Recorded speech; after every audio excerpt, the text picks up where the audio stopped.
হয়েছে আন্ডারওয়ার্ল্ড ডন দাউদ ইব্রাহিমকে, এমনটাই দাবি করা হয়েছে একাধিক পাকিস্তানি সংবাদপত্রে।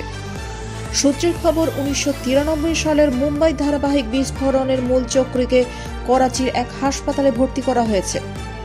তবে বিষ প্রয়োগের খবর নিশ্চিত করা যায়নি।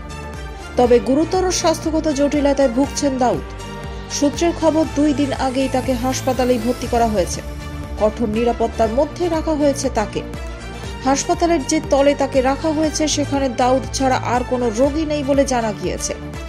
ওই তলে শুধুমাত্র হাসপাতালের শীর্ষস্থানীয় কর্তা এবং পরিবারের ঘনিষ্ঠ সদস্যদের প্রবেশাধিকার রয়েছে, বাকি কাউকে সেখানে ঢুকতে দেওয়া হচ্ছে না। পাকিস্তান সরকারিভাবে কখনো স্বীকার না করলেও ভারত সরকারের ওয়ান্টেড সন্ত্রাসবাদীদের তালিকায় নাম থাকা দাউদ দীর্ঘদিন ধরে পাকিস্তানে থাকে। পাক ক্রিকেটার জাভেদ মিয়াঁদাদের ছেলে জুনাইদ মিয়াঁদাদের সঙ্গে বিয়ে হয়েছে দাউদের মেয়ে মারুক ইব্রাহিমের। কয়েক দশক ধরে পলাতক দাউদ। পাকিস্তানি কর্তৃপক্ষ সচেতনভাবে তার অবস্থান গোপন রেখেছে। তবে এই আন্ডারওয়ার্ল্ড ডন করাচিতেই থাকেন তা সকলেই জানে। করাচি থেকেই এখন সে চালায় ডি কোম্পানি। করাচি থেকেই চলে তার বিভিন্ন অপরাধমূলক কর্মকাণ্ড। ঠিক কোন পরিস্থিতিতে তাকে হাসপাতালে ভর্তি করা হয়েছে তা নিয়েও চরম গোপনীয়তা রয়েছে। পাকিস্তান বা ভারতীয় কর্তৃপক্ষ কেউ কখনো পর্যন্ত সরকারিভাবে এই খবরটি নিশ্চিত করেনি।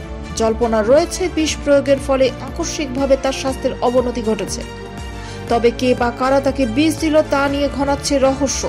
অদ্ভুত বিষয় হলো, গত কয়েক মাসে পাকিস্তান ও বিশ্বের বিভিন্ন দেশে ভারত সরকারের মোস্ট ওয়ান্টেড তালিকায় থাকা জঙ্গি নেতা ও গ্যাংস্টারদের একের পর এক রহস্যজনক মৃত্যু হয়েছে। এর মধ্যে পাকিস্তান ভিত্তিক জঙ্গি সংগঠনগুলির নেতারা যেমন আছে তেমনই রয়েছে খালিস্তানি জঙ্গিরা। এবার সেই তালিকায় যুক্ত হলো ডি কোম্পানির প্রধানের নামও। তবে দাউদের স্বাস্থ্যের অবস্থা এমনিতেও খুব একটা ভালো নয়। বিভিন্ন সংবাদ প্রতিবেদন অনুযায়ী এক সময়ের মুম্বাইয়ের ত্রাস দাউদ ইব্রাহিমের এখন হাঁটার জন্য লাঠি লাগে, কারণ কয়েক বছর আগে তার পায়ে গ্যাংগ্রিন হয়ে গিয়েছিল। করাচির এক হাসপাতালে চিকিৎসার সময় তার পায়ের 2টি আঙুল কেটে ফেলতে হয়েছিল। তবে বছর 2 আগে তার ঘনিষ্ঠ সহযোগী ছোটা সাকিল এই কথা অস্বীকার করেছিল।